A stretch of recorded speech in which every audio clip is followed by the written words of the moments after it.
Hello everyone, हमारा next chapter है मुस्लिम league का गठन 1906।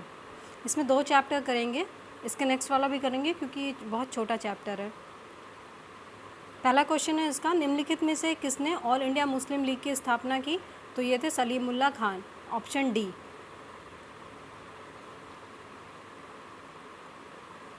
उन्नीस सौ छः में आगा खां के नेतृत्व में मुस्लिमों के शिमला प्रतिनिधिमंडल ने एक ऐसी केंद्रीय मुस्लिम सभा बनाने का विचार किया जिसका उद्देश्य मुसलमानों के हितों का संरक्षण था।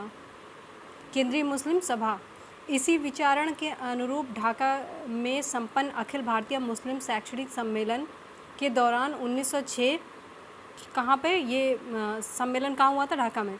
1906 में इस सम्मेलन के स्वागत समिति के अध्यक्ष तथा राजनीतिक बैठकों के संयोजक ढाका के नवाब सलीमुल्लाह खान, नवाब साहब का नाम याद रखिए, ने अखिल भारतीय मुस्लिम लीग का गठन का प्रस्ताव रखा।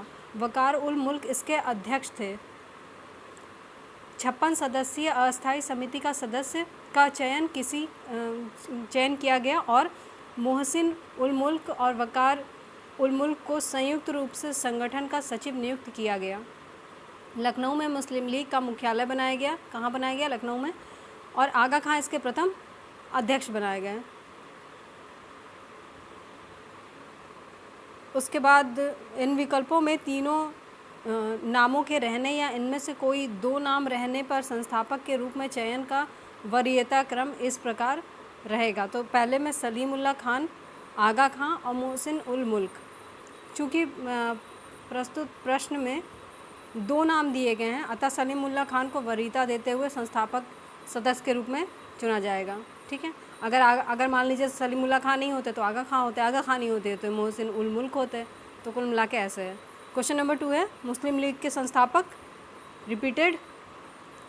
क्वेश्चन 3 मुस्लिम लीग की स्थापना ढाका में। क्वेश्चन 4 मुस्लिम लीग की स्थापना, अखिल भारतीय मुस्लिम लीग की स्थापना 1906 में। देखिए मुस्लिम लीग अलग है ढाका, ठीक है, और ये अखिल भारतीय मुस्लिम लीग, मतलब कुल मिला के वही है। 1906 ढाका, अखिल भारतीय मुस्लिम लीग। ठीक है। मुस्लिम लीग, क्वेश्चन नंबर 5 मुस्लिम लीग का प्रथम अध्यक्ष आगा खां।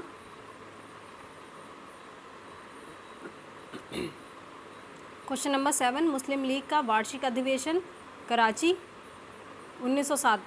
ठीक है। 6 ढाका, 7 कराची, 8 अमृतसर। ठीक है। 7 में कराची। क्वेश्चन नंबर 7 मुस्लिम लीग ने अपना वार्षिक अधिवेशन नियमित रूप से प्रारंभ किया था। तो इनमें से एक या कोई नहीं, देखते क्या है। अखिल भारतीय मुस्लिम लीग की स्थापना दिसंबर 1906 में ढाका में हुई थी। इसके संस्थापक थे सलीमुल्लाह। 1907 में वार्षिक अधिवेशन कराची में, 1908 में अमृतसर में। इसके उपरांत मुस्लिम लीग के अधिवेशन अनियमित रूप से देश के विभिन्न शहरों में आयोजित होते रहे। यद्यपि बिहार लोक सेवा आयोग ने अपनी कुंजी में इसका उत्तर डी को माना है, जो सही नहीं है। ठीक है। बीपीएससी अपना अलग जाता है, कोई दिक्कत नहीं। क्वेश्चन नंबर 8 मुस्लिम लीग ने कांग्रेस के मुस्लिम जनता के साथ मिलकर उद्देश्य पूर्ति में लगाने के अधिकार को मानने से मना कर दिया। कारण ये था कि वैसे अधिकार अकेली मुस्लिम लीग का ही था। तो ये सही है, आर गलत है। एक क्या सही कह रहा है कि मुस्लिम लीग ने कांग्रेस के मुस्लिम जनता के साथ मिलकर उद्देश्य पूर्ति में लगाने के अधिकार को मानने से इनकार कर दिया था, क्योंकि लीग अपने आप को मुसलमानों का प्रतिनिधित्व करने वाली एकमात्र संस्था मानती थी। इसलिए ये सही हो गया है। किंतु यह अधिकार अकेली मुस्लिम लीग का ही था, इसलिए आर गलत हो गया है। ये सही है, ये गलत है। ठीक। क्वेश्चन नंबर 9 भारतीय स्वाधीनता संघर्ष के संदर्भ में निम्नलिखित में से कौन सा कथन सही नहीं है? तो पहला देख लीजिए, अजीमुल्लाह खान राष्ट्रवादी तथा चरमपंथी अहरार आंदोलन शुरू करने वाले नेताओं में से एक थे। इनके अनुसार ये सही है। हमें ये पता करना है कि कौन सा सही नहीं है। अखिल भारतीय कांग्रेस के संगठन के समय सर सैयद अहमद खान ने इसका विरोध किया था, ये बात भी सही है। ऑप्शन सी, 1906 में गठित अखिल भारतीय मुस्लिम लीग ने बंगाल के विभाजन और अलग निर्वाचक समूह बनाए जाने का प्रबल विरोध किया था। ये गलत हो जाता है, ऐसा कुछ नहीं था। ठीक है, लीग, ये जो मुस्लिम लीग थे ये तो चाहता ही था कि बंगाल बने और अलग निर्वाचन समूह बने, वो विरोध कहाँ किया। और ऑप्शन डी हो गया कि मौलाना बरकतुल्ला और मौलाना अब्दुल सिंधी काबुल में भारत की अंतकालीन सरकार का गठन करने वालों में से एक थे। तो ये भी सही है। इसका एक्सप्लेनेशन देख लीजिए। कर्जन की प्रेरणा से ढाका के नवाब सलीमुल्लाह ने बंगाल विभाजन समर्थक आंदोलन का नेतृत्व किया। ये लोग चाहते थे कि बंगाल विभाजन हो। इन गतिविधियों की पृष्ठभूमि में 30 दिसंबर 1906 को ढाका में एक बैठक का आयोजन किया गया, जिसमें भारतीय मुस्लिम लीग नामक एक राजनीतिक संगठन की स्थापना करने का निर्णय लिया गया। इस संगठन के 3 उद्देश्य थे। पहला, ब्रिटिश सरकार के प्रति मुसलमानों में निष्ठा बढ़ी। दूसरा, ये उद्देश्य देख लीजिए, इम्पोर्टेंट हो जाता है। दूसरा हो जाता है कि लीग के अन्य उद्देश्यों को बिना दुष्प्रभावित किए अन्य संप्रदायों के प्रति कटुता की भावना को बढ़ने से रोकना था। ठीक है। और तीसरा है मुसलमानों के राजनीतिक अधिकारों की रक्षा और उनका विस्तार करना था। ठीक बात है। क्वेश्चन नंबर 10, 1906 में मिंटो से शिमला में मिले मुसलमानों के शिष्टमंडल ने क्या प्रार्थना की? यही कि मुसलमानों के लिए पृथक निर्वाचक वर्ग बने। ठीक है। और इसके अलावा ऑप्शन देख लीजिए, क्योंकि एक जैसे रहेंगे तो कन्फ्यूज़न हो सकता है। ये बात तो बिल्कुल सही दिमाग में बैठा लीजिए। लेकिन ऑप्शन बी सी डी क्या कह रहा है कि संयुक्त निर्वाचन वर्ग? नहीं, ऐसा नहीं था। संयुक्त नहीं चाहते थे। हिंदुओं को अधिक प्रतिनिधित्व देना? अरे बिल्कुल नहीं चाहते थे। मुसलमानों को मनोनयन द्वारा विशेष प्रतिनिधित्व देने? बिल्कुल भी नहीं, मनोनयन की बात ही नहीं आती है। 1 अक्टूबर 1906 को आगा खां के नेतृत्व में मुसलमानों का एक शिष्टमंडल वायसराय मिंटो से मिलने शिमला गया और शिष्टमंडल ने प्रांतीय, केंद्रीय एवं स्थानीय निकाय में निर्वाचन हेतु मुसलमानों के लिए विशिष्ट स्थिति की मांग की। इस मांग के जवाब में मिंटो ने मुसलमानों को आश्वासन देते हुए कहा कि उनके राजनीतिक अधिकारों और हितों की भारत में रक्षा की जाएगी। Very nice. क्वेश्चन नंबर 11, 1908 में अखिल भारतीय मुस्लिम लीग की एक लंदन शाखा की स्थापना हुई। तो किसकी अध्यक्षता में हुई, क्या हुआ? तो ये थे अमीर अली की अध्यक्षता में।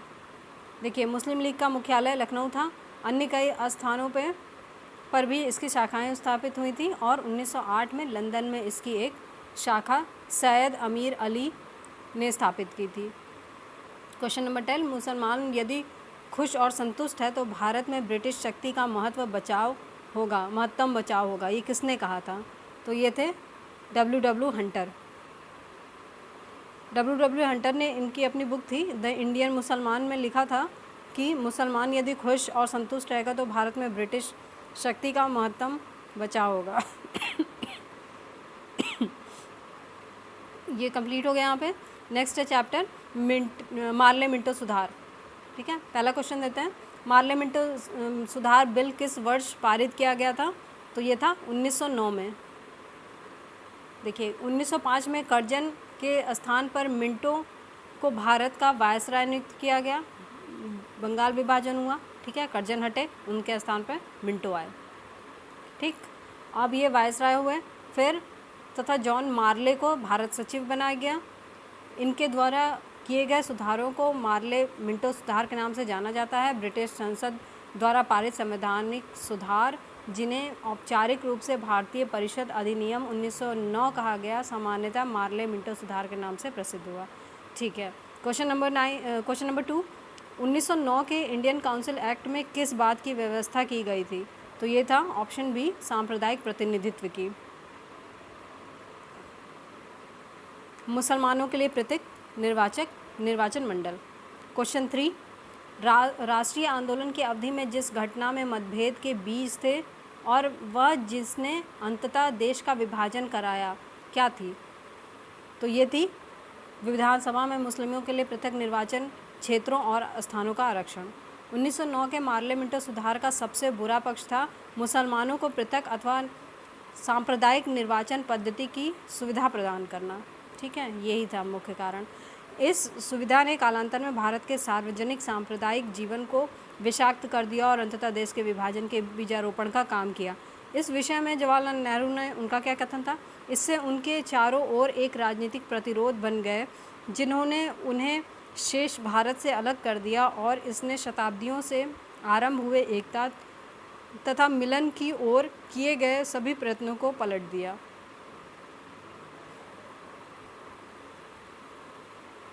ठीक है, इसमें 3 ही क्वेश्चन हैं और देख लेते हैं।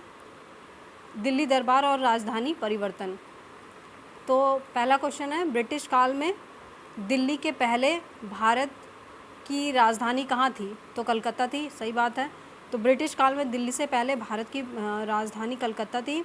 तो जॉर्ज पंचम जब भारत आए, कब आए? 1911 में आए थे, 12 दिसंबर 1911 को, ठीक है, के समय बंगाल विभाजन रद्द कर भारत की राजधानी कलकत्ता से दिल्ली स्थानांतरित कर दी गई।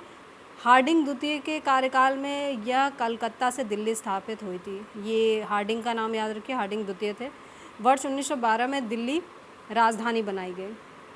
क्वेश्चन 2, 1912 में जब राजधानी कलकत्ता से दिल्ली लाई गई, उस समय भारत का वायसराय तो हार्डिंग थे। क्वेश्चन नंबर 3, दिल्ली भारत की राजधानी बनी 1911 में। क्वेश्चन 4, किस वर्ष? ठीक है, रिपीटेड है। Question 5, repeated. क्वेश्चन 6, दिल्ली में उनके राजकीय प्रवेश के अवसर पर बम फेंका गया। हार्डिंग, ठीक है। हार्डिंग इस विभ्रम के प्रभाववश संतुष्टिकरण विषय कार्य कर रहा था कि इनके द्वारा क्रांतिकारी आंदोलन को सफलतापूर्वक दबाया जा सकता है, परंतु शीघ्र ही उस समय उसका मोह भंग हो गया जब 1912 में दिसंबर 1912 को दिल्ली में राजधानी स्थानांतरण के औपचारिक समारोह के अवसर पर वह जुलूस के रूप में दिल्ली में प्रवेश कर रहा था, उस पर चांदनी चौक में बम फेंका गया। क्वेश्चन नंबर 7, क्रांतिकारी जो हार्डिंग बम कांड में शामिल नहीं था, ठीक है, तो ये थे भगवती चरण वोहरा, ऑप्शन बी। कौन कौन था? तो अमीर चंद थे, बाल मुकुंद थे और अवध बिहारी थे। हार्डिंग बम कांड दिल्ली षड्यंत्र केस के रूप में प्रसिद्ध है। सबसे इम्पोर्टेंट तो ये लाइन हो जाती है, ठीक है। जिस वर्ष दिल्ली राजधानी बनी वही था हार्डिंग बम कांड या दिल्ली षड्यंत्र। इसमें 13 व्यक्तियों को अभियुक्त बनाया गया था, जिसमें अमीर चंद, दीनानाथ, भाई बाल मुकुंद, बलराज भैला, बसंत कुमार, अवध बिहारी को गिरफ्तार किया गया, जिसमें 4 लोगों को फांसी हुई, दो को 7 वर्ष की कारावास हुई। दीनानाथ सरकारी गवाह बन गया था, ठीक है। भगवती चरण वोहरा इसमें शामिल नहीं थे। इसमें मुख्य भूमिका निभाने वाले रास बिहारी बोस जापान भाग गए थे और मुकदमे से बच गए थे, ठीक। ये हो गया क्वेश्चन नंबर 8।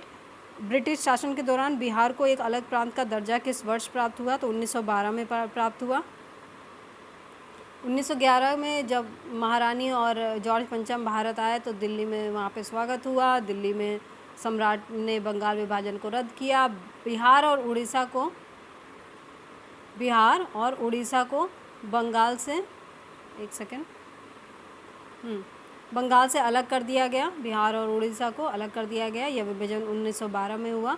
1 अप्रैल 1936 को उड़ीसा बिहार से अलग कर दिया गया। पहले बिहार और उड़ीसा दोनों को किया गया था, ठीक है, और उसके बाद 36 में बिहार और उड़ीसा को ही अलग कर दिया गया।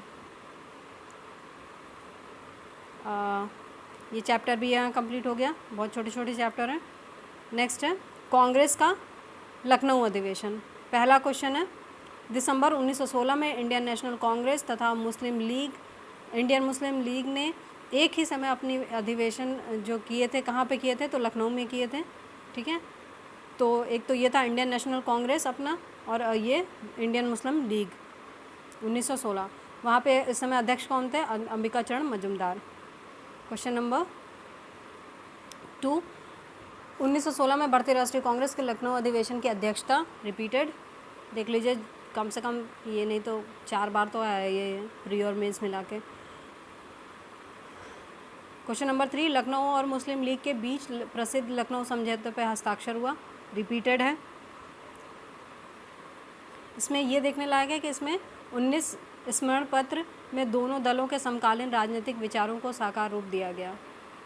क्वेश्चन नंबर 4, अतिवादियों उदारवादियों के पुनर्मिलन की प्रक्रिया में मुख्य शिल्पी निम्न में से कौन थी? तो ये एनी बेसेंट थी। ये अच्छा क्वेश्चन है, ठीक है, एनी बेसेंट थी। और 1916 भारतीय राष्ट्रीय कांग्रेस, लखनऊ अधिवेशन, अंबिका चरण मजूमदार और प्रथम उग्रवादियों जिन्हें 9 वर्ष पूर्व 1907 में कांग्रेस से निष्कासित किया गया था, तो कांग्रेस में पुनर्प्रवेश हुआ था। द्वितीय, कांग्रेस और मुस्लिम लीग के मध्य समझौता हुआ था। और अतिवादियों एवं उदारवादियों के पुनर्मिलन की प्रक्रिया में एनी बेसेंट एवं 2 लोग का हाथ था, महती भूमिका थी, जिसमें मोहम्मद अली जिन्ना और तिलक कांग्रेस लीग समझौते के मुख्य शिल्पी थे। ये देख लीजिए, एक तरफ थे मोहम्मद अली जिन्ना और दूसरी तरफ थे तिलक जी, और ये लोग जो समझौता हुआ था उसके मुख्य शिल्पी थे। क्वेश्चन नंबर 5, 1916 में मुस्लिम लीग और कांग्रेस के मध्य समझौता किया था किसने, कराया था किसने? तिलक जी ने कराया था। ऑप्शन ए हो जाता है। अगर यहाँ पे मोहम्मद अली जिन्ना रहते तो उनका भी ए और बी ऐसे करके हो जाता है, ए और सी करके हो जाता है, ठीक है। क्वेश्चन नंबर 6, कांग्रेस के 1916 के लखनऊ अधिवेशन में कौन सा मुख्य दूरगामी परिणाम वाला निर्णय लिया गया था? तो यही था कि मुस्लिम लीग के प्रथम निर्वाचन क्षेत्र की मांग स्वीकार कर ली गई थी। ये देख लीजिए, लखनऊ समझौते में मुसलमानों के लिए प्रथम बार पृथक निर्वाचक मंडल की मांग को स्वीकार कर लिया गया, जो मुस्लिम लीग के लिए एक सकारात्मक उपलब्धि थी, क्योंकि कांग्रेस अब तक इसका विरोध करती आ रही थी। रमेश चंद्र मजूमदार ने, जो राइटर हैं, उन्होंने लखनऊ समझौते की कठोर आलोचना करते हुए लिखा है कि परवर्ती घटनाओं की पृष्ठभूमि में निस्संदेह रूप से कहा जा सकता है कि वर्ष 1916 में कांग्रेस द्वारा लखनऊ समझौते के निर्णय ने वस्तुतः वह नींव डाली जिसके ऊपर 30 वर्षों बाद पाकिस्तान का निर्माण किया गया। कुछ बहुत बड़ी बड़ी बातें हैं, याद नहीं रखना है, कुछ याद नहीं रखना है इसमें से, ठीक है। क्वेश्चन नंबर 7 है, कांग्रेस ने प्रथम बार मुस्लिम समुदाय के लिए पृथक निर्वाचन प्रणाली की, वह थी कौन सी? 1916, ठीक है। Question number 8, Indian national Congress और मुस्लिम लीग के बीच मतैक्य का काल निम्नलिखित में से कौन सा प्रदर्शित करता है? तो 1916 से 1922, ठीक है, ऑप्शन डी। क्या हुआ था 1916 से 22 के बीच में? ये काल जो है इंडियन नेशनल कांग्रेस और मुस्लिम लीग के बीच मतैक्य का काल था। लखनऊ समझौता केवल एक अस्थायी समझौता, ये समझौता अस्थायी था। मुस्लिम लीग ने इस समझौते के बावजूद पृथक अस्तित्व बनाए रखा और वह मुसलमानों के लिए पृथक राजनीतिक अधिकारों की वकालत करती रही। 1922 तक दोनों इस समझौते के अनुरूप मिलकर कार्य करते रहे, किंतु असहयोग आंदोलन के साथ ही यह समझौता भंग हो गया और मुस्लिम लीग ने पुनः अपना रास्ता पकड़ लिया, ठीक है। ये भी हुआ कि असहयोग आंदोलन के साथ ही यह समझौता भंग भी हो गया, फिर मुस्लिम लीग ने अपना रास्ता अलग कर लिया। क्वेश्चन नंबर 9, बोला गया है कि 1916 के बारे में क्या असत्य है जो अधिवेशन हुआ था, ठीक है। तो पहला, मजूमदार जी ने इसकी अध्यक्षता नहीं की थी, पहला ही गलत हो जाता है, की थी, ये हो गया आंसर, ठीक। फिर उसमें ऑप्शन बी देख लीजिए, इस अधिवेशन में उदारवादियों और उग्रवादियों के बीच मेल स्थापित हुआ, ये बात तो सही है। महात्मा गांधी पहली बार चंपारण के किसानों की समस्याओं से अवगत हुए, बिल्कुल सही बात है। इसमें बहुत सारी बातें कही गई हैं, मजूमदार जी ने कही हैं। इस अधिवेशन में महात्मा गांधी ने राजकुमार शुक्ल से मुलाकात की थी और उन्होंने चंपारण के किसानों की समस्याओं से अवगत कराया था, ठीक बात है। निम्नलिखित भारतीय राष्ट्रीय कांग्रेस के किस अधिवेशन में महात्मा गांधी को चंपारण के किसानों की समस्याओं से, तो ठीक है, रिपीटेड क्वेश्चन है, ऑप्शन हो जाएगा डी, ठीक है, 10 हो गया। नेक्स्ट चैप्टर है होम रूल लीग आंदोलन। पहला है होम रूल लीग आंदोलन सर्वप्रथम किसने आरंभ किया था? तो ये थी एनी बेसेंट, ठीक है। ईयर देख लीजिए इसका, सर्वप्रथम एनी बेसेंट ने किया और स्थापना कब हुई? 1916 अप्रैल में तिलक ने की थी। जो पहले तो तिलक जी ने ही की थी ना, फिर बाद में आई थी वो।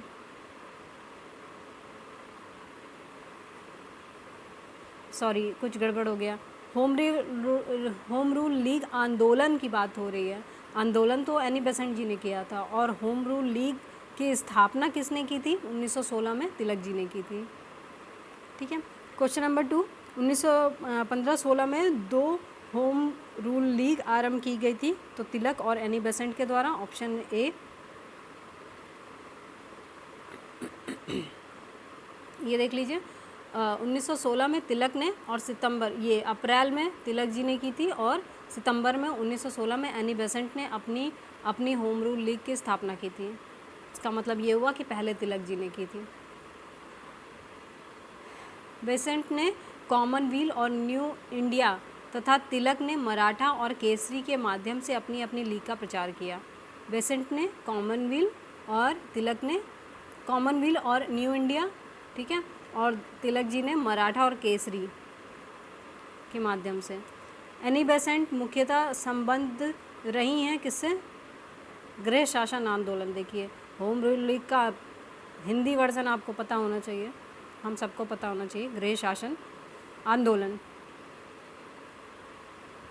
और इसमें पढ़ने वाला क्या है कि 2 जनवरी 1914 को अपने पत्र कॉमनवेल्थ में एनी बेसेंट ने की थी, ठीक है, आंदोलन के बारे में है, जिसमें ब्रिटिश साम्राज्य के अंतर्गत स्वशासन के उद्देश्य को ध्यान में रखकर धार्मिक स्वतंत्रता, राष्ट्रीय शिक्षा तथा सामाजिक और राजनीतिक सुधारों को आधारभूत कार्यक्रम बनाया गया था। भारत में यह आंदोलन प्रथम विश्व युद्ध के दौरान काफ़ी लोकप्रिय रहा। और क्वेश्चन 4, प्रथम विश्व युद्ध के दौरान आंदोलन जो भारत में लोकप्रिय हुआ था वो कौन सा था? होम रूल आंदोलन। क्वेश्चन 5, किसका योगदान होम रूल लीग की स्थापना में नहीं था? तो ये अल्काट थे, टीएस अल्काट। बाकी सुब्रमण्यम अय्यर का तो था ही, और बाकी दोनों का आपको पता ही है। जो अल्काट थे इनका संबंध थियोसॉफिकल सोसाइटी से था, और सुब्रमण्यम अय्यर जो थे ये एनी बेसेंट की होम रूल लीग की स्थापना से संबंध थे। क्वेश्चन नंबर 6, कौन होम रूल लीग से नहीं जुड़ा था? तो CR दास नहीं जुड़े थे, अभी हमने इन तीनों लोग का देख लिया। और क्वेश्चन नंबर 7, किस अधिवेशन में होम रूल समर्थक अपनी राजनीतिक शक्ति का सफलतापूर्वक प्रदर्शन कर सके? तो ये था 1916 वाला अधिवेशन। क्वेश्चन नंबर 8, होम रूल आंदोलन भारत के स्वतंत्रता संग्राम के एक नए चरण के आरंभ का द्योतक था, क्योंकि इसने देश के सामने स्वशासन की एक ठोस योजना रखी थी। ठीक बात है। देखिए, ब्रिटिश साम्राज्य के अंतर्गत स्थानीय स्वराज का अर्थ बता रहा है कि करीब ऐसा था कि स्थानीय, प्रांतीय और केंद्रीय स्तर पर उत्तरदायी सरकार एवं शासन एवं प्रशासन की आधिकारिक व्यवस्था की जाए। Question number 9, home rule league के संबंध में निम्नलिखित में से कौन सा असत्य है? ठीक है, सबसे पहले इसकी योजना एनी बेसेंट ने 1415 में प्रस्तुत की थी। ओके, आगे देख लेते हैं। तिलक ने home rule league Maharashtra, Karnataka, Madhya Prant एवं बरार की तक सीमित थी, जो तिलक जी का था। तिलक द्वारा स्थापित होम रूल लीग अधिक शक्तिशाली थी। और ऑप्शन डी है, तिलक और बेसेंट के मतभेदों के उपरांत दोनों लीग बनी रही। ठीक है, इसका आंसर देख लेते हैं क्या है। मूलतः होम रूल लीग की स्थापना के संबंध में योजना एनी बेसेंट ने बनाई थी। स्वशासन आंदोलन का शुभारंभ 2 जनवरी 1914, टाइम देख लीजिए, को साप्ताहिक पत्रिका कॉमनवेल्थ के प्रकाशन के साथ शुरू हुआ। इस पत्रिका ने ब्रिटिश साम्राज्य के अंतर्गत स्वशासन के उद्देश्य को ध्यान में रखते हुए धार्मिक स्वतंत्रता, राष्ट्रीय शिक्षा, सामाजिक और राजनीतिक सुधारों का अपना आधारभूत कार्यक्रम बनाया। इस कार्यक्रम के अनुसरण हेतु 2 पृथक होम रूल लीग की स्थापना की गई। दोनों लीगें एक दूसरे से पृथक थीं। अप्रैल 1916 में तिलक ने इंडियन होम रूल लीग और 5 महीने बाद एनी बेसेंट ने सितंबर में होम रूल लीग की स्थापना की। नाम देखिए, इंडियन होम रूल लीग और होम रूल लीग। ठीक है, थोड़ा सा भी कहीं ट्विस्ट कर देगा तो आंसर बदल जाएगा। तिलक की जो लीग थी वो कर्नाटक, महाराष्ट्र, बम्बई को छोड़ के और मध्य प्रांत और बरार की 6 शाखाओं तक सीमित थी। देश के बाकी हिस्से यानी बेसेंट की लीग के जिम्मे आए। बेसेंट की लीग का संगठन बहुत ढीला था। कोई भी 3 व्यक्ति कहीं भी शाखा खोल सकते थे, जबकि तिलक की लीग का संगठन मजबूत था। 6 शाखाओं के काम और कार्यक्षेत्र निर्धारित थे। दोनों लीग ने अपना विलय नहीं किया। ये देखिए, क्योंकि एनी बेसेंट के शब्दों में उनके यानी तिलक कुछ समर्थक मुझे पसंद नहीं करते और मेरे कुछ समर्थक उन्हें नापसंद करते हैं, लेकिन मेरे और उनके बीच किसी तरह का कोई झगड़ा नहीं था। इस प्रकार तिलक एवं बेसेंट में मतभेद नहीं थे। ठीक। क्वेश्चन नंबर 10, तिलक तथा एनी बेसेंट द्वारा बनाए गए होम रूल लीग को एक में मिला दिया गया, ऐसा कुछ भी नहीं था, अभी अभी हमने देखा। क्वेश्चन नंबर 11, निम्न में से कौन फेबियन आंदोलन का प्रस्तावक था? तो ये थी एनी बेसेंट। फेबियन आंदोलन नाम याद कर लें, IAS में पूछा गया था। ठीक है, क्वेश्चन नंबर 11 हो गया। क्वेश्चन नंबर 12 एनी बेसेंट के बारे में है और पूछा है कि सही बताना है। होम रूल लीग आंदोलन प्रारंभ करने के लिए उत्तरदायी थी, बिल्कुल सही बात है। थियोसॉफिकल सोसाइटी के संस्थापिका थी, गलत बात है। इंडियन नेशनल कांग्रेस की एक बार अध्यक्षा बनी, बिल्कुल सही बात है। अच्छा ठीक है, देखते हैं। भारत में होम रूल लीग आंदोलन प्रारंभ करने के लिए एनी बेसेंट ही उत्तरदायी बनी रही। एनी बेसेंट ने 1916 में मद्रास में होम रूल लीग की स्थापना की। हालांकि इससे पहले तिलक ने 1916 में अप्रैल में पूना में ही इसकी स्थापना कर दी थी। फिर भी दोनों आपसी सहयोग से अलग अलग क्षेत्र में काम करते रहे। होम रूल लीग आंदोलन का मुख्य उद्देश्य संवैधानिक तरीके से स्वशासन प्राप्त करना था। एनी बेसेंट को इंडियन नेशनल कांग्रेस के कलकत्ता अधिवेशन 1917 की प्रथम महिला अध्यक्षा चुना गया था। ठीक है, 1917 प्रथम महिला अध्यक्षा। अच्छा, अगर पूछा जाए प्रथम भारतीय महिला थी तो वो थी, आप बताएं, आगे चलती हूँ, आंसर बताइए। थियोसॉफिकल सोसाइटी की स्थापना 1925 का था वो कांग्रेस अधिवेशन, और यही कानपुर में हुआ था। आगे देखते हैं। थियोसॉफिकल सोसाइटी की स्थापना 1875 में अमेरिका में मैडम ब्लावेस्ट की। अच्छा, अब ये देख लीजिए, थियोसॉफिकल जो सोसाइटी थी वो 1875 में अमेरिका में मैडम ब्लावेस्ट की, ठीक है, और कर्नल अलकाट ने की थी। एनी बेसेंट 1889 में इसकी सदस्य बनी थी। ये बात है इम्पॉर्टेंट कि एनी बेसेंट पे इसकी सदस्य बनी थी। ठीक है, क्वेश्चन नंबर 13, 1920 में निम्नलिखित में से किसने अपना नाम परिवर्तित कर स्वराज सभा रख लिया था? तो वो था all India home rule league. Home rule league आंदोलन Akhil Bharatiya home rule league एक राष्ट्रीय राजनीतिक संगठन था। इसकी स्थापना एनी बेसेंट द्वारा 1916 में, ठीक है। तिलक ने महाराष्ट्र, कर्नाटक, बम्बई को छोड़ के मध्य प्रांत, बरार, 6 शाखाएँ, ठीक है।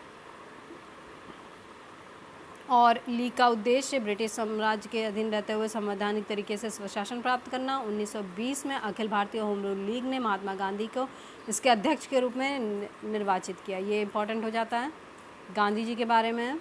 महात्मा गांधी ने उन्होंने ही इसका नाम परिवर्तित करके स्वराज सभा रखा था।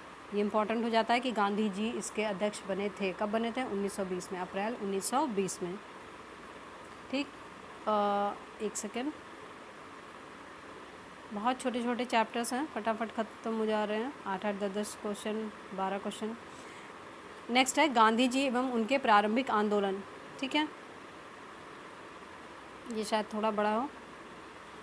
तो पहला क्वेश्चन है कि करमचंद गांधी दीवान थे, कहाँ के थे? सभी के थे, पोरबंदर के थे, राजकोट के थे, बंकानेर के भी थे। ठीक है, ऑप्शन डी।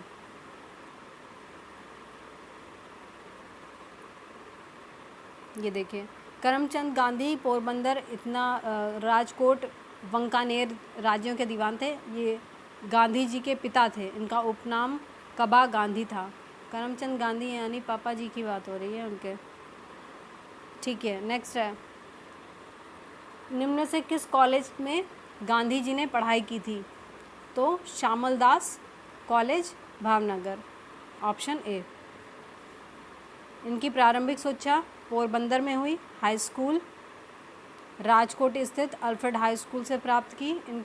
इसके उपरांत उन्होंने भावनगर स्थित श्यामल दास आर्ट कॉलेज में अपना नामांकन कराया। इसके उपरांत उन्होंने यूनिवर्सिटी कॉलेज लंदन से विधि की पढ़ाई पूरी की। क्वेश्चन नंबर 3, दक्षिण अफ्रीका में रहने की अवधि में महात्मा गांधी ने निम्न में से किस पत्रिका का प्रकाशन किया, उसका नाम बताइए। तो ये था इंडियन ओपिनियन, ऑप्शन डी। अच्छा, ऐसा यह गुजराती, हिंदी, तमिल, अंग्रेजी में प्रकाशित होता था। 1904 में डरबन में फिनिक्स फॉर्म की स्थापना की। ठीक है, फिनिक्स फॉर्म पूछा है कहाँ था, तो ये था डरबन, दक्षिण अफ्रीका में। क्वेश्चन नंबर 5, गांधी जी समर्थक थे किसके थे? दार्शनिक अराजकतावाद के। गांधी जी के विचारों में आदर्शवाद की बजाय व्यवहारिक आदर्शवाद पर अत्यधिक जोर दिया था उन्होंने। ठीक है, वो व्यवहारिक आदर्शवाद की बात करते हैं। मार्क्स की तरह गांधी जी भी राज्य को हटाने की इच्छा रखते थे तथा उन्होंने स्वयं को दार्शनिक अराजकतावादी कहे जाने से गुरेज नहीं किया। क्वेश्चन 6, निम्नलिखित में से गांधी जी के राम राज्य के युगल सिद्धांत कौन थे? सत्य और अहिंसा, सभी जानते हैं। गांधी जी की दृष्टि में अहिंसा का क्या अर्थ था? सत्य की प्राप्ति का रास्ता। ठीक बात है, ये देख लीजिए। सत्य और अहिंसा को निरपेक्ष रूप से अंगीकार करना आवश्यक है। अहिंसा मेरे धर्म का सिद्धांत है, वही मेरे कर्म का अंतिम सिद्धांत है। सत्यग्राही का अनिवार्य कर्तव्य है कि वह अहिंसा द्वारा सत्य का साक्षात्कार करने का प्रयत्न करें। क्वेश्चन 8, गांधी जी के संदर्भ में निम्न में कौन सा सही है? ये हैं ऑप्शन डी, समाजवादियों में एक व्यक्तित्व और समाजवादियों में एक मार्क्सवादी। ठीक है, पूछा है कि गांधी जी के संदर्भ में क्या सही है, तो ये है समाजवादियों में एक व्यक्तिवादी और समाजवादियों में एक मार्क्सवादी। क्या मतलब है इसका? गांधी जी के राज्य संबंधी विचारों को व्यावहारिक दृष्टि से व्यक्तिवादी कहा जा सकता है। गांधी जी एक सच्चे समाजवादी भी थे, वे व्यक्ति के हित के साथ साथ समाज के हित का ध्यान रखते थे। गांधी जी ने लुई फिशर से स्वयं कहा था, मैं सच्चा समाजवादी हूँ, मेरे समाजवाद का अर्थ है सर्वोदय। गांधी जी के समाजवाद में मार्क्सवाद की भी झलक मिलती है। गांधी जी स्वयं कहते थे कि मैं उसी समस्या को सुलझाने में लगा हूँ जो वैज्ञानिक समाजवाद के सामने है। अतः गांधी जी को समाजवादियों में एक व्यक्तिवादी और समाजवादियों में एक मार्क्सवादी कहा जा सकता है। क्वेश्चन नंबर 9, गांधी जी की सत्याग्रह रणनीति में निम्नलिखित में से किसे सबसे अंतिम स्थान प्राप्त है? ठीक है, हड़ताल को, option D. Question number 10, Gandhi ji के सिद्धांत के अनुसार निम्न में से कौन सा एक कथन सही नहीं है? ठीक है, तो सत्याग्रही का उद्देश्य शत्रु को पराजित करना है, ये नहीं था उनका क्या था? बल्कि उसका हृदय परिवर्तन, मेन बात ये थी, हृदय परिवर्तन। क्वेश्चन नंबर 11, गांधी जी के अनुसार हिंसा का क्रूरतम रूप है गरीबी का स्थायित्व। सही बात है, गरीबी का स्थायित्व हिंसा का क्रूरतम रूप है।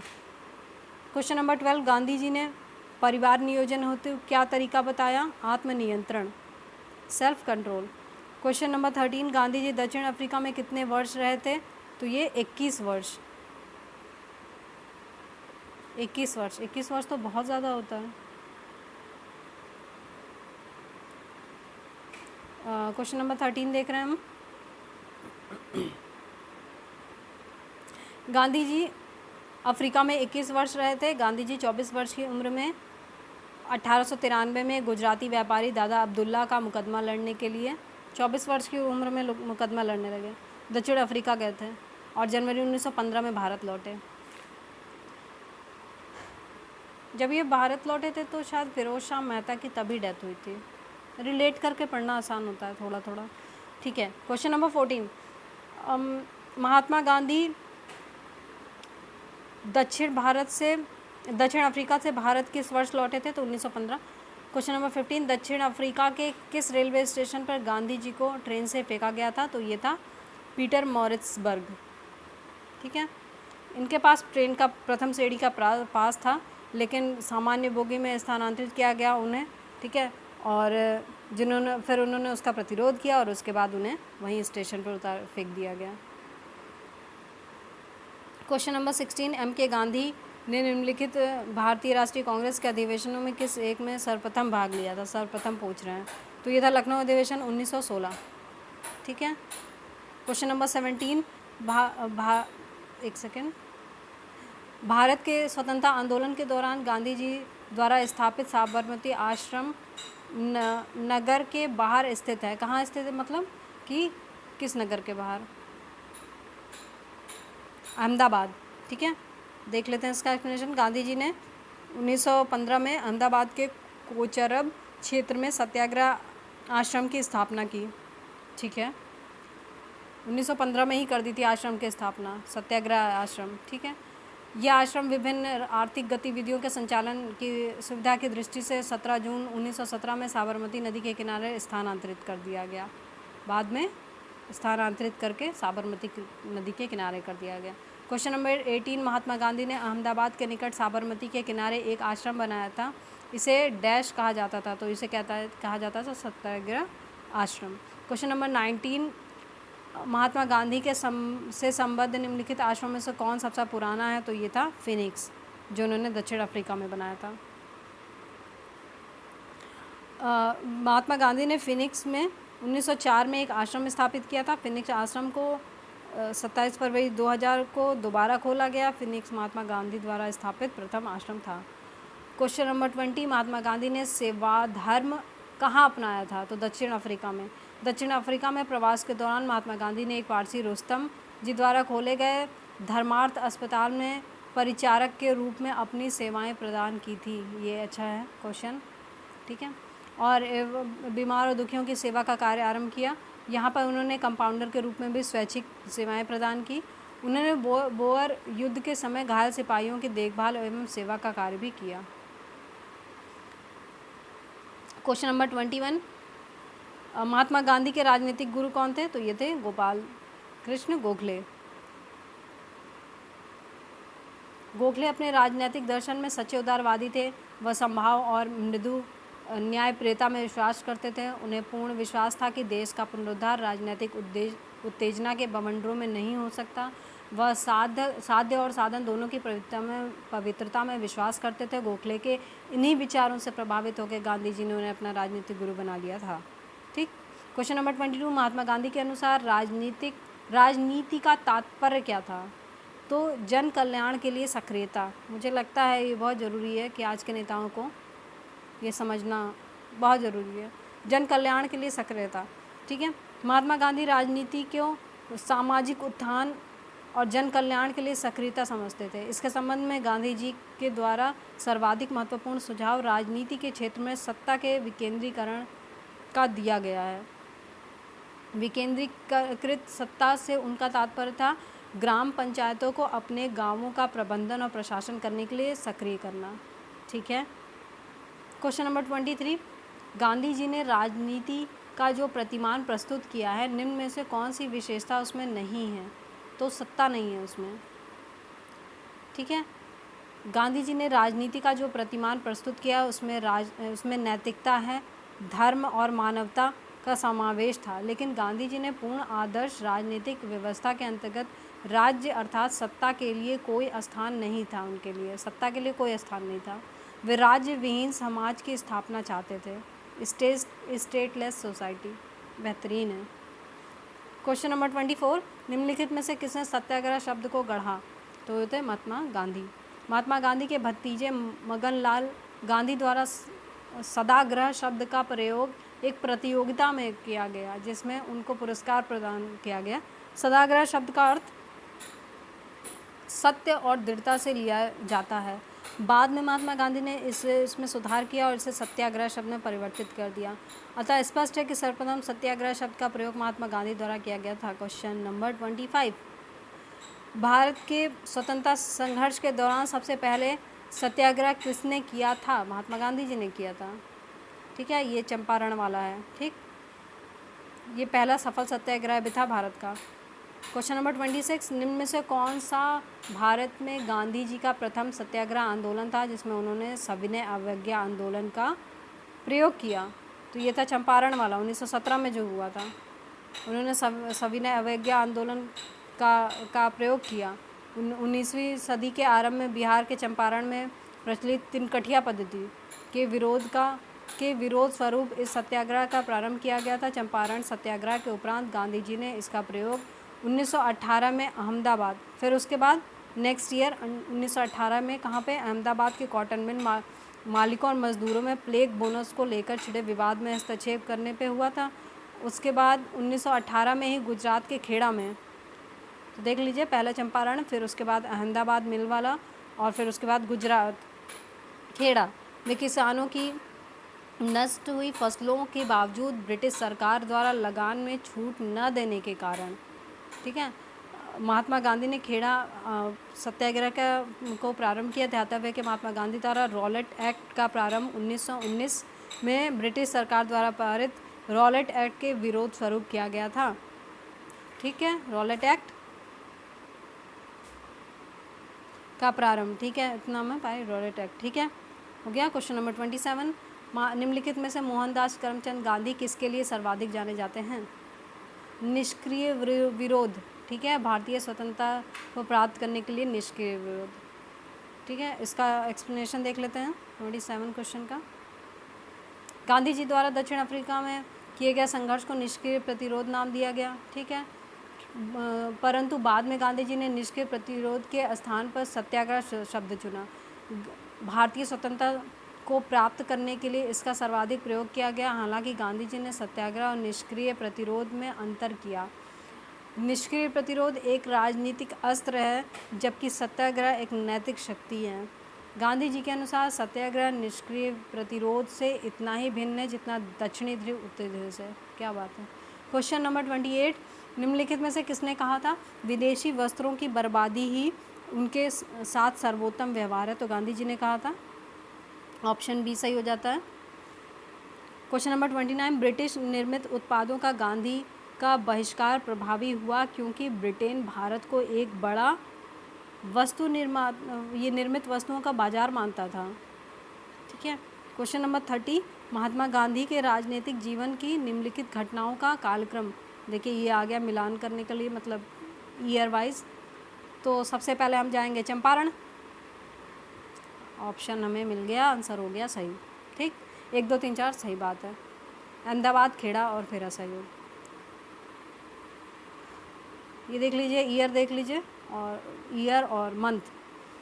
तो चंपारण 1917, अहमदाबाद मिल फरवरी मार्च 1918, खेड़ा मार्च 22 मार्च, ठीक है, मार्च 1918, बहुत जल्दी हुआ अहमदाबाद और खेड़ा, ठीक है। फिर असहयोग 20 से 22।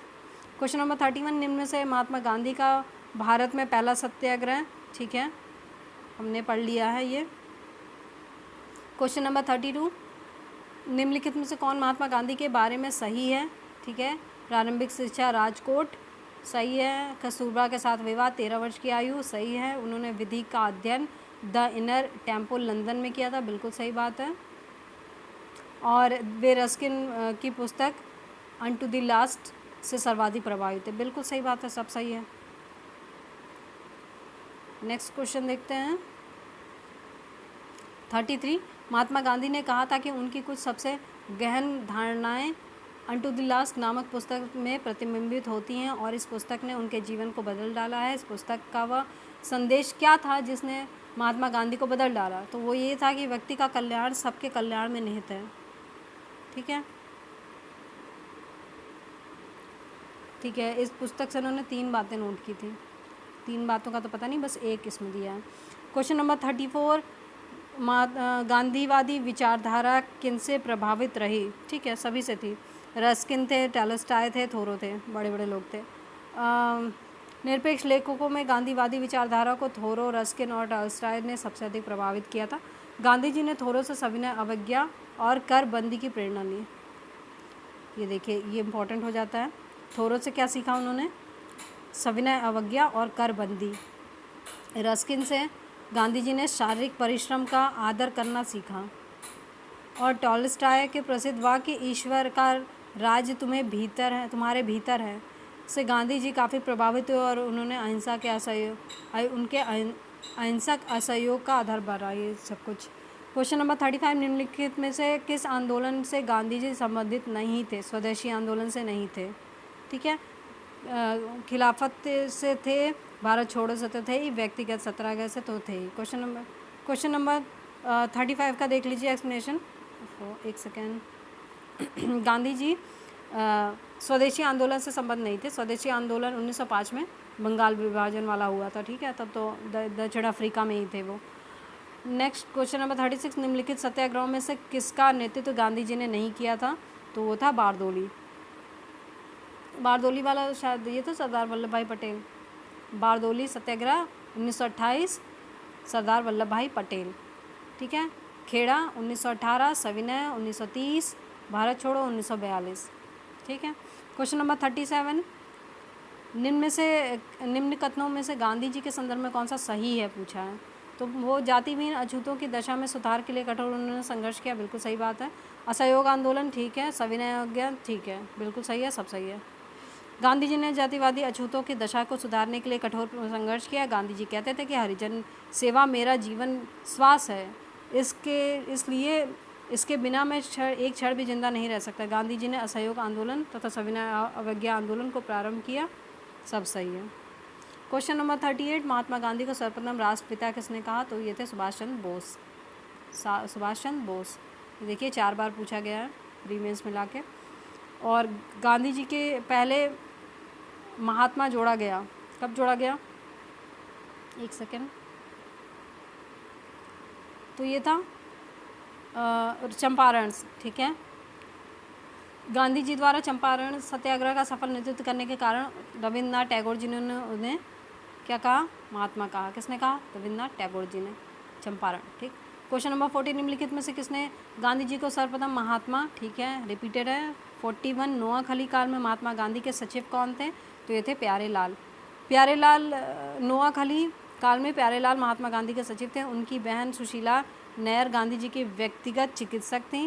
प्यारेलाल ने गांधी जी के दांडी मार्च में महत्वपूर्ण, ये ठीक है, ये इम्पॉर्टेंट हो जाता है, ठीक। क्वेश्चन नंबर 42, निम्नलिखित में से किस सत्याग्रह आंदोलन में गांधी जी ने प्रत्यक्ष रूप से भाग नहीं लिया था? तो वो था वायकोम। वायकोम ये दक्षिण में हुआ था, देखते हैं। वायकोम के मंदिर प्रवेश सत्याग्रह में गांधी जी ने प्रत्यक्ष रूप से भाग नहीं लिया था, जबकि खेड़ा राजकोट सत्याग्रह और असहयोग आंदोलन का नेतृत्व स्वयं गांधी जी ने किया था। राजकोट सत्याग्रह 1939 में के संबंध में महात्मा गांधी के 4 दिनों के अनशन के बाद वायसराय की मध्यस्थता से राजकोट के शासक समझौते पर राजी हुए थे। तो ये राजकोट वाला याद कर लीजिएगा कि राजकोट से संबंधित थे डायरेक्टली। क्वेश्चन नंबर 43, निम्नलिखित भारतीय इतिहास के संदर्भ में वायकोम सत्याग्रह के बारे में क्या सही है? यह अस्पृश्यता और जाति भेदभाव के विरुद्ध एक सत्याग्रह था, मुझे लगता है ये सही है। गांधी जी ने इस सत्याग्रह में भाग लिया था, तो ये सही नहीं था।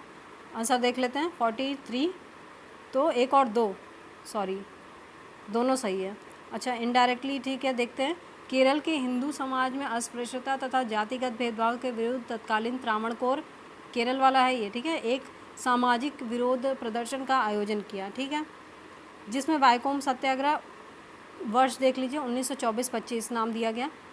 यद्यपि गांधी जी इस आंदोलन में प्रत्यक्ष रूप से भाग नहीं लिया था, लेकिन उनके निर्देशन और समर्थन इस आंदोलन को प्राप्त हुए थे।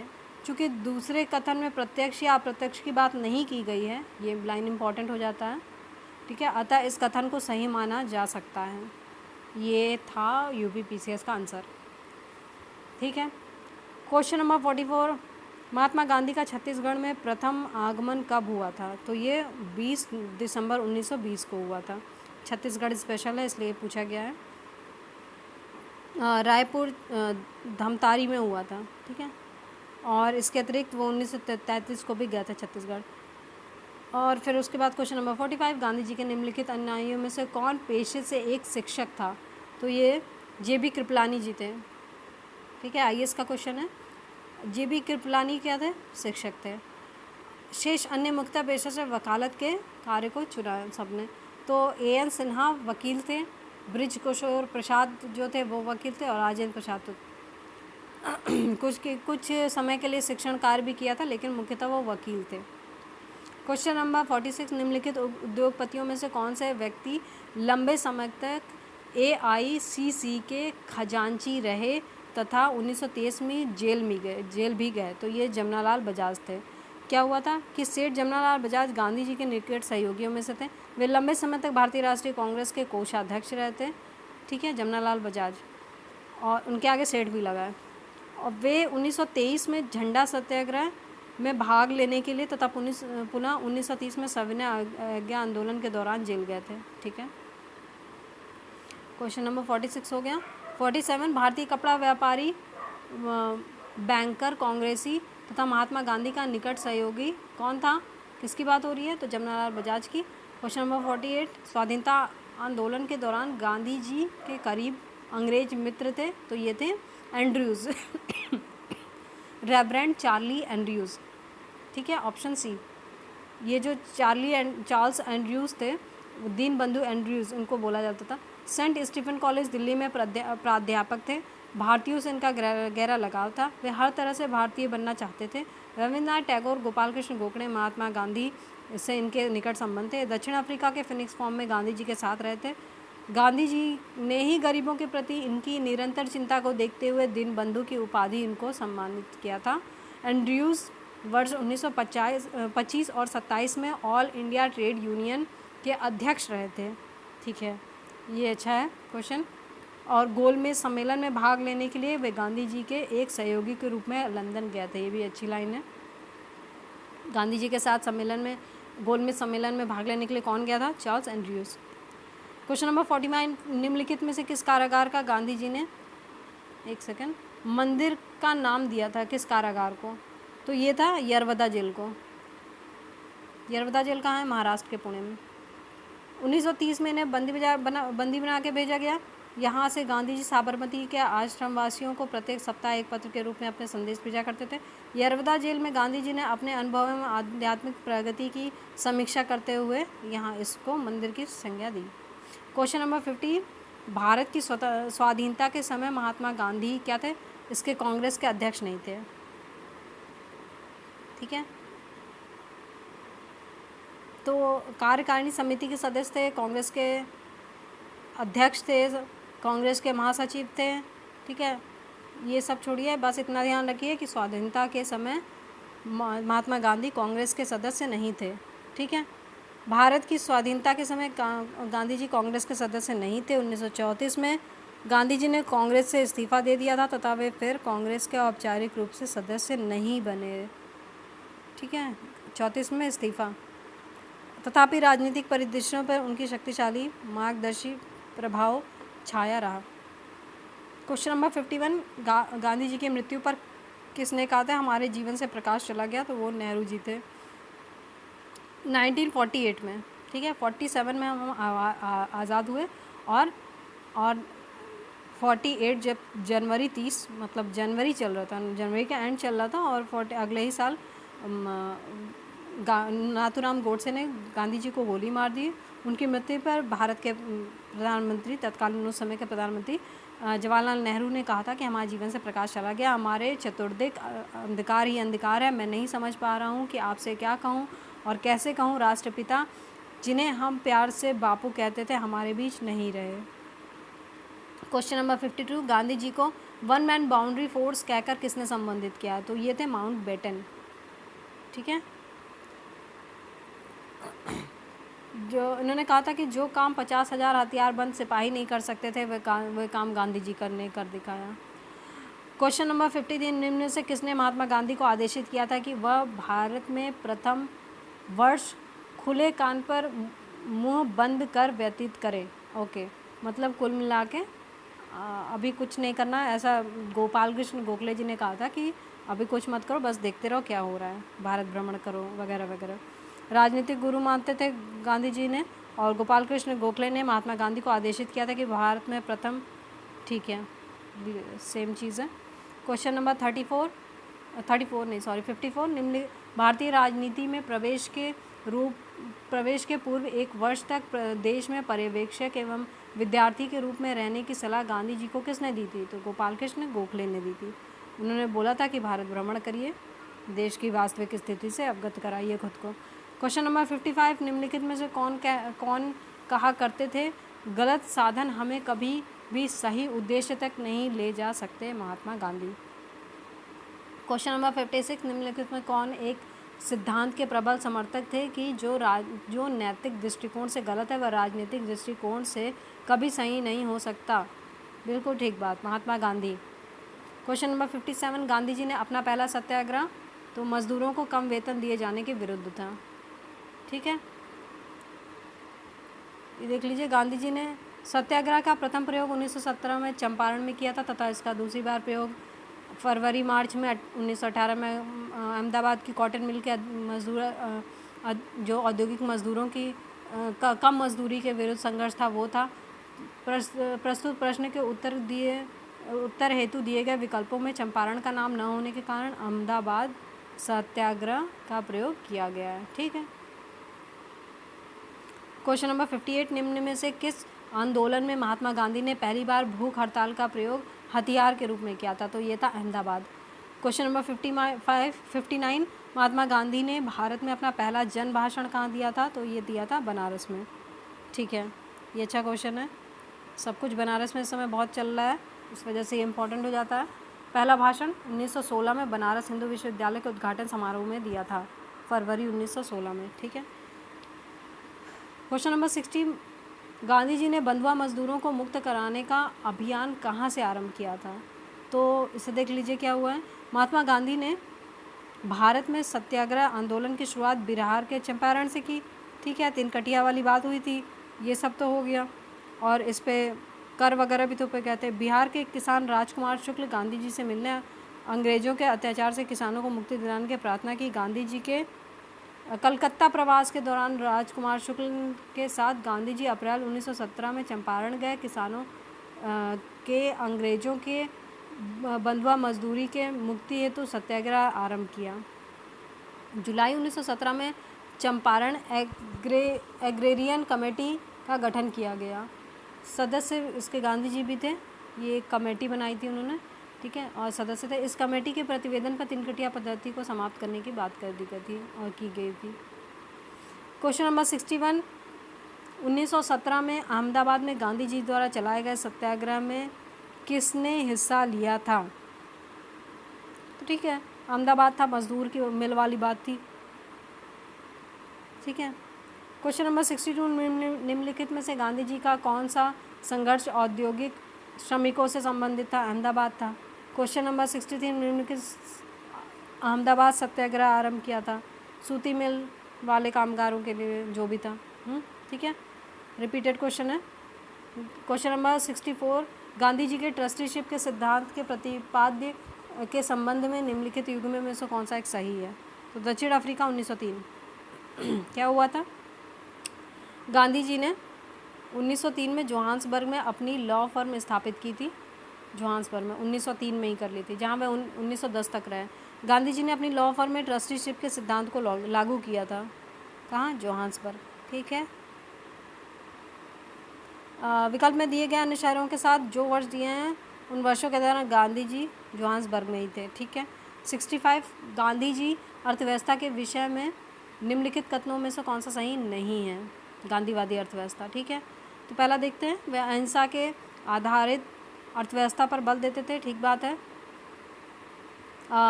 केंद्रीकरण शोषण और असमानता को जन्म देता है, अतएव अहिंसक सामाजिक संरचना केंद्रीकरण विरोधी है। ठीक बात है। वे भारत में मशीनीकरण के पक्षधर नहीं थे, ये भी बिल्कुल सही बात है। वे यूएसए में मशीनीकरण के पक्षधर नहीं थे, ऐसा कुछ नहीं था, बात ही नहीं हुई कोई। गांधी जी का विचार था कि प्रत्येक देश की अर्थव्यवस्था वहाँ की जलवायु, भूमि, वहाँ के निवासियों के स्वभाव को ध्यान में रखते हुए निश्चित की जानी चाहिए, और इन बातों के आधार पर जहाँ तक अमेरिका का संबंध है उन्होंने मशीनीकरण का विरोध नहीं किया था। Question number 66, MK. गांधी के अनुसार अस्पृश्यों का सामाजिक आर्थिक सुधार संपन्न किया जा सकता है उनके लिए कुटीर उद्योग स्थापित कर। मेन चीज़, गांधी जी कुटीर उद्योग में बहुत बिलीव करते थे। ठीक है। क्वेश्चन नंबर 67, गांधीयन इनोवेशन का तात्पर्य क्या है? गांधी जी का नवाचार क्या था? कम निवेश से अधिक उत्पादन, अधिक लोगों के लिए। ठीक बात है। क्वेश्चन नंबर 68, कौन सी घटना सबसे पहले घटित हुई थी? तो चंपारण हुई थी, देख लिया हमने। ठीक है, 1917 में हुई थी, बाकी रिपीटेड है। क्वेश्चन नंबर 69, किसने यूरोपियन नील बागान मालिकों द्वारा किसानों के शोषण की तरफ गांधी जी का ध्यान आकर्षित किया था? तो ये थे राजकुमार शुक्ल। ठीक है, क्वेश्चन नंबर 70, चंपारण के इंडिगो के किसानों की दशा की ओर गांधी जी का ध्यान किसने? अच्छा ठीक है, ये भी रिपीटेड क्वेश्चन है। 71, चंपारण 3 कठिया 3/20। ठीक है, क्वेश्चन नंबर 72, पहली बार सत्याग्रह आंदोलन बिहार में कहाँ पे हुआ था? चंपारण में हुआ था। 73, चंपारण आंदोलन नील कर्मियों की समस्याओं का समाधान। Question number 74, Champaran. Question number 75, Champaran 3 कठिया 3/20 भूमि पर नील की खेती। 75 हो गया। 76, 3 कठिया नील चंपारण। क्वेश्चन नंबर 77, ठीक है, पहला ऑप्शन है कि पूछा है सही क्या है, तो इसमें पूछा है पहला ऑप्शन है राजेंद्र प्रसाद ने महात्मा गांधी को चंपारण आने तथा कृषकों की समस्याओं की जांच करने के लिए राजी किया। ओके, तो ये गलत है, ऐसा नहीं है, वो तो राजकुमार शुक्ल ने किया था। पहला गलत हो गया तो दूसरा अपने आप सही हो जाता है। देख लेते हैं, चंपारण जांच में आचार्य JB कृपलानी महात्मा जी के सहयोगी थे, बिल्कुल सही बात है। और भी लोग थे, ठीक है, सहयोगियों में, तो उसमें डॉक्टर राजेंद्र प्रसाद है, महादेव देसाई हैं, सर CF एंड्रयूज़ हैं, अनुग्रह नारायण सिन्हा हैं, राज किशोर प्रसाद और HS पोलाक। ठीक है, क्वेश्चन नंबर 78, चंपारण सत्य संघर्ष में निम्नलिखित में से किन्होंने महात्मा गांधी का साथ दिया था? तो ठीक है, ये हो गया ऑप्शन सी। 78, 79 देख लीजिए, चंपारण से संबंधित है, रिपीटेड है, और 80 है, 80 भी रिपीटेड है, नकदी फसल के बारे में था, नील जो है। 81, भारत में नियोजित विकास का विरोध किसने किया था? तो महात्मा गांधी जी ने किया था। नियोजित विकास मतलब वो इस तरह के विकास के विरोधी थे, औद्योगिकीकरण, मशीनीकरण वगैरह वगैरह। क्वेश्चन नंबर 82, चंपारण आंदोलन से कौन संबंधित नहीं थे? तो ये थे जयप्रकाश नारायण। एक सेकंड, इसमें देख लेते हैं किसका किसका नाम था। देख लीजिए, एक तो राजेंद्र प्रसाद थे, अनुग्रह नारायण थे, ठीक है, वो जयप्रकाश नारायण नहीं थे, अनुग्रह नारायण थे। JB कृपलानी थे, महादेव देसाई थे, नरहरि पारिक थे। ठीक है, क्वेश्चन नंबर 83, चंपारण कृषि जांच समिति का सदस्य निम्नलिखित में से कौन नहीं था? तो ये अनुग्रह नारायण नहीं थे। तो इसके एक तो ये अध्यक्ष कौन थे? चंपारणीय कृषि जांच समिति के अध्यक्ष थे स्लाई, FG स्लाई। ठीक है, और इसके सदस्य कौन बने? तो DJ रीड थे, महात्मा गांधी थे, LC अदामी थे, और राजा हरि प्रसाद नारायण सिंह थे, G रैनी थे, जबकि MEL टेन्नर सचिव थे। ठीक है, क्वेश्चन नंबर 84, दक्षिण अफ्रीका से लौटने के पश्चात गांधी जी ने प्रथम सफल सत्याग्रह कहाँ आरंभ किया था? चंपारण में किया था। क्वेश्चन नंबर 84 रिपीटेड है, ठीक है, 85 रिपीटेड, 86 गांधी जी ने सर्वप्रथम सत्याग्रह, ठीक है, रिपीटेड है, 87 रिपीटेड, 88